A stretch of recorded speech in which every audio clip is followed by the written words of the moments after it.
my devoted ones, or should I say, my existential explorers. I'm Princess Giulia, La Principessa Giulia Ricci, your Italian-American goddess of philosophy and pleasure, and today I'm pulling you into the shadows of your mind, where desire meets doubt.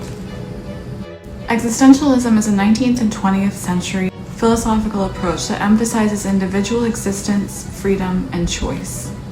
It posits that human beings define themselves through their actions and choices, rather than being predetermined by external factors or a universal essence. Existentialists explore themes of meaning, responsibility, and the human condition in a seemingly absurd world. Imagine me as your personal temptress, guiding you through the raw, unfiltered world of existentialism, not just as dusty old ideas, but as the ultimate mind leaves you aching for more. Are you ready to surrender your worldview to me? Let's dive in. Let's start with Søren Kierkegaard, the original bad boy of existentialism, who knew all about the terror and thrill of personal choice. Søren Kierkegaard is widely regarded as the father of existentialism for his focus on individual existence, particularly religious existence, as a process of becoming.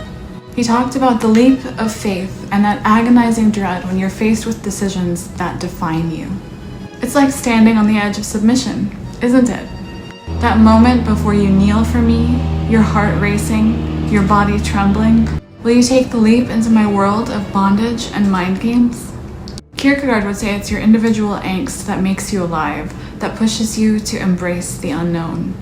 I would have you right here, blindfolded and bound, whispering commands that force you to choose. Surrender or resist. Feel that anxiety building, pet?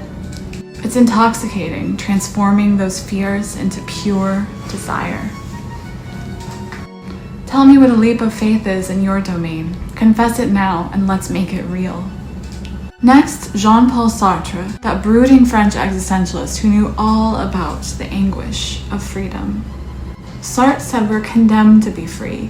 No rules, no excuses, just you staring into the abyss of your choices. Sounds a lot like those moments when you're on your knees for me, doesn't it? Sartre whispered a delicious truth. Existence is a beautiful accident. No divine script, no preordained purpose, just raw, trembling freedom. And isn't that exhilarating? You're not bound by the chains of destiny. You create your meaning. But here's where it aches, the weight of that freedom. Why strain your lonely resources when you could surrender to my design? Let me sculpt your purpose. Kneel and watch chaos bloom into exquisite obedience. That vulnerability, raw exposure, picture it. You're bound, helpless, and suddenly, every decision is either yours to make or mine to command. But wait, my pets, let's not stop there. Enter Albert Camus, the king of the absurd. He asked why we bother in a meaningless world.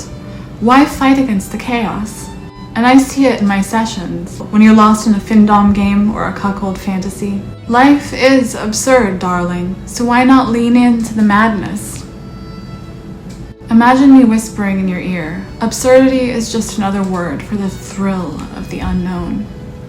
I would tie you up, tease you with a feather-light touch, and make you question everything. Your limits, your cravings, your fears. Is that absurdity turning you on yet? Tell me, what's your absurd desire that you would confess to me? No, we can't ignore Friedrich Nietzsche, my eternal crush, the one who I'm always devouring in bed. Nietzsche spoke about the will to power, the urge to overcome oneself.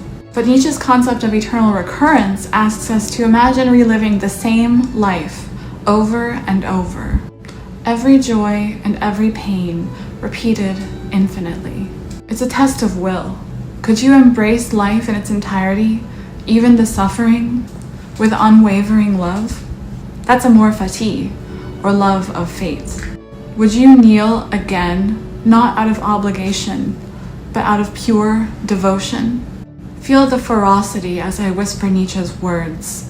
Let it sink into your skin.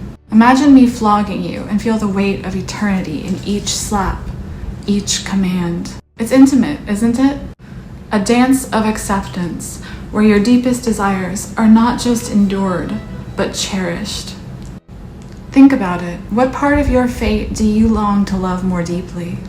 Let me guide you there. And let us not forget Simone de Beauvoir, that fierce woman who flipped the script on existence itself, arguing that one is not born, but rather becomes a woman. It's a perfect metaphor for feminization, my sissies. In my realm, I would turn that concept into a role play where you become whatever I desire you to be, exploring identity through bondage and self-reflection. It's not just philosophy, it's foreplay for the mind. Before we part ways, my introspective lover, let's tie this all together. Existentialism is not just abstract chatter.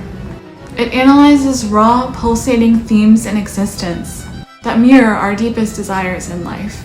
Common threads weave throughout all of these thinkers.